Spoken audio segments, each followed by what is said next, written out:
Okay. Anyway, thank God we have the other recordings. Okay. Now, let me talk about performance measurement and strategy. You see, when you are implementing a strategy, you are not just implementing a strategy for the sake of you want to implement a strategy. When you implement a strategy, you also want to measure it. You want to measure how you are doing with that strategy. And that is where performance measurement comes in the implementation of your strategic move. You want to measure how you are performing with the strategy you have put in place. So one of the key strategic questions a leader needs to ask himself is, how are we doing as an organization? That is how you want to measure your performance. How am I doing? And you always need to ask yourself this question all the time. Any organization that doesn't ask itself, how am I doing in my business, will soon be out of business. Even as a church, as a school, as a business enterprise, as a political leader, you want to ask yourself, how am I doing? If you don't ask yourself how you are doing, you will soon be out of business. This is why performance measurement is so critical in the deployment of your strategy as your leader. It is very, very essential. Now, I'm sure you've heard it often said that what gets measured gets done. If you measure it, then you will be compelled to do it right, because you are always getting feedback from what you are doing. So if you don't measure it, there is no way you can get it done. Another thing you must have heard people say is that if you cannot measure it, then you cannot control it. And that is very true. Whatever you cannot measure is beyond your control. You cannot control it. But if you continue to measure it consistently, you definitely be you definitely be in a position to know exactly how you are doing in such an endeavor. So a performance measurement scheme must reflect on what you are trying to accomplish. That is one of the focus of performance measurement scheme. You are trying to understand what you are trying to accomplish. Number two, you are also trying to understand the outcome you are seeking. What is my ultimate result? What am I trying to achieve from this? What exactly is the result I'm trying to get out of this endeavor? And of course, another thing the performance measurement scheme does for you is that it helps you to reflect on the behaviors you need from people to achieve your goals. You see, the way people behave within an organization, within an assignment or a project is very, very important to the kind of results you get from that project. If people don't have the right kind of behavior towards the project, then you are going to have a bad output at the end of the day. So you always want to reflect on the kind of behaviors that people are putting through in order for you to achieve your goals. Now, the question we need to ask ourselves now is, how do I become a strategic leader? How do I become a strategic leader that will be credible and dependable. How do I become one? Now, let me start by telling you what a strategic leader is not. So that you understand that from the onset. What a strategic leader is not is that a strategic leader is not a go-to leader for everyone in your organization. Now, I don't want you to misquote me here. That doesn't mean you shouldn't be approachable as a leader. But you are not to be a go-to leader for everybody, such that you only become a busy leader without trying to understand how to get the best result out of all the activities you have at your disposal. So you are not to be a kind of a place whereby everybody brings every kinds of problem for you to solve because you have become a Mr. Solution. That is not how to become a good strategic leader. You are not just to become a busy leader. However, you must strive to become a strategic leader. And how do you become a strategic leader? You become a strategic leader by spending time creating a game plan or winning part for your organization by optimizing outcome through a winning edge. That is your job as a strategic leader. You are not that somebody said there is no paper in the office and you be the one to get the paper. There is no pen in the office. You be the one to get the pen. There is no ink in the computer. You be the one to get the ink. There is no, people brings all kind of petty problems to you and you become a Mr. Solution to those kind of problems. That is not how to become a good strategic leader. Your primary assignment as a strategic leader is you are busy creating a game plan. You are busy planning a winning path for your organization. You are doing this by optimizing your outcome. And when I say optimizing your outcome, you are improving your outcome. You are enhancing your outcome through a winning edge. And you have to do this by you have to do this by following through this exercise. Number one, you have to take time to visualize your destination and the goals you want to accomplish. You always want to keep that at the back of everything you are doing. Where am I going? It is where you are going that informs every of your strategic move. Without having that at the back of your mind, you will just discover that distraction will easily come in. Number two, you have to practice a strength-based type of leadership by matching people's talents with actual job placement. You want to practice strength-based leadership by matching people's talent with actual job placement. Number three, you want to model servant leadership for your team. And how do you do this? By demonstrating to them that you desire everyone's success. You have to model servant leadership. You are not to lord it over them. You are not to become an oppressive leader to them. You have to be empathetic. You have to be compassionate. And you have to be a listening leader. Number four, you have to spend your time in the future rather than being consumed in the day-to-day activity of the organization. You have to spend your time in the future.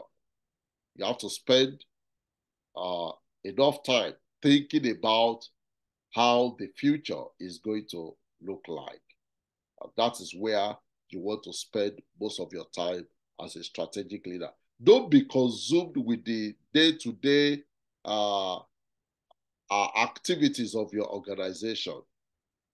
And number 5, you have to acknowledge your team's efforts, but only reward results. This is very, very critical. And for me, this is a principle that is very fundamental to me. And I learned it from one of my superior in the ministry. It was a bishop that I worked as his chaplain for about 6 years, I think 6.5 years as a chaplain when I was still in Nigeria. Very a seasoned administrator and a superb human manager. I worked under him, and he will always tell you, if you are putting in an effort into a particular project and you are not getting the result, he will acknowledge the fact that you are doing something, but it doesn't reward effort. The only thing it rewards is result. So you want to adopt that as one of your principles as a strategic leader. It's not enough for people to be busy. They have to be busy doing the right thing and getting the right result. That is what is important. Doing the right thing and getting the right result. Now, I think at this point, we need to apply what I call a strategic break or practicing strategic stop. This was a concept that was introduced by Clinton O. Longnecker, practicing strategic stop. What does practicing strategic stop, what does it mean? It simply means when the workplace gets crazy, it is imperative that we slow down and exercise strategic leadership stop. And how do we do it? We are going to say that the strategic stop is an acronym of what we are going to discuss later on. But how do we practice this strategic stop? The strategic stop is a process of slowing down and becoming more intentional and more mindful in the way you approach your work and life. You are very intentional. You are very mindful of every step of your action. This is a strategic backup when you are trying to back up your car from a space, or you are trying to reverse from implementation of a bad idea. So you want to back up a little. You don't want to take the wrong step. So this is why the practice of strategic stop is very, very important. So take time to slow down a little. Don't be in a haste to implement actions. So these are the things you need to understand. This is the full information about the strategic stop, the acronym, what it stands for. Number 1, sit quietly. Sit quietly. I'm teaching you how to practice strategic stop now. You have to sit quietly.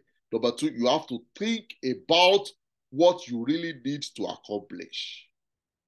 You have to think about what you really need to accomplish. Number 3, you have to organize yourself to place top priority on results that matters. You want to organize yourself so that you place top priority on results that matters. Number 4, you want performance based. You want to base your performance based on your priority system. You want your performance to be based on your priority system. Now, a strategic stop requires that you have a monthly, quarterly, or semi-annual strategic planning retreat with yourself to think through and answer the following critical, important question. This is how to bring strategic stop to your daily life so that it becomes part of your life, either on a monthly basis, on a weekly basis, on a quarterly basis, or on a semi-annual basis. This is how to do it. And when you are doing it, you want to always do it by following critically this important question. Number one, you want to ask yourself, what specific result do I need to deliver to be successful? And you have to put it down. You have to write it down. Another question you need to ask yourself is, what specific activities or practices do I need to engage to deliver a desired result? So you need to understand the activities you must be involved in to be able to produce your desired result. Then number three, you want to ask yourself, how am I currently investing my time on the activities that deliver the result we need? So that is asking the question, are you doing the right thing presently? Or are you spending your time on things that will not produce result, or on things that does not matter? So those are the three critical questions you want to critically follow as you try to apply the strategic break or strategic stop. Now, these are the strategic stop questions to further ask yourself. The only way to improve performance is with careful thought, planning, and follow through. And here are some strategic stop questions to ask yourself regularly. Apart from the four I gave earlier on, these are some of the other strategic stop questions you need to ask yourself every day. Number one, are my working relationship where they need to be to deliver superior performance and results? Are my working relationship where they need to be to deliver superior performance and results? Number two, is there a talent or skill I need to be working on to improve my performance? Is there a talent or skill I need to be working on or improve to improve my performance? Number three, is there a problem that is getting in the way of my performance that I need to fix? Is there a problem that is getting in the way of my performance that I need to fix? Number four, how will I measure and monitor my performance to ensure that I stay on track? How will I measure and monitor my performance to ensure that I stay on track? Now, these are the daily stop questions. This stop sign can also be adapted to our daily schedule, plans, and activities. We need to sit, think for 15 minutes, organize in such a way, and around your activities that you are following a performance script. And these are the performance scripts you may want to follow. You want to identify specific results and activities you must accomplish. You can see that even though as you are applying these principles for something that is far ahead of you, you can even do it to something that is so close, something that you need to get done even today. So you always want to keep in mind that you want to identify the specific result and the activities you want to accomplish even today. And you also want to realistically estimate the amount of time needed to complete each activity. Then you also want to determine whom you will need to include to accomplish each activity. Then you also want to determine what activities you can take off your list. Then you also want to prioritize remaining items and write a plan of action for the day. Then lastly, you want to take 5 minutes halfway through your day to review and make adjustments to your plan of action. So, as I conclude, the summary of everything that I have been saying about strategic leadership boils down to this statement that I'm just going to make in a nutshell. Mission is why you exist as an organization. Vision is what it looks like when you achieve success. But strategy or strategies are the specific actions taken to take you to that destination. Now, let me repeat again. Vision is why you exist as an organization. Vision is what it looks like when you achieve success. And strategies are the specific actions taken to get you to that destination. So we've come to the end of this class, and then we move to the next subject, or to the next lesson. So before we go, I believe we probably have some questions that we want to ask. Do we have any question before we move to the next class or to the next lecture or lesson?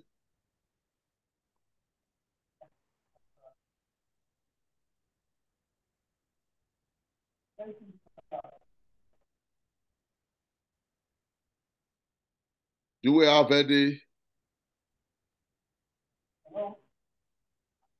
question?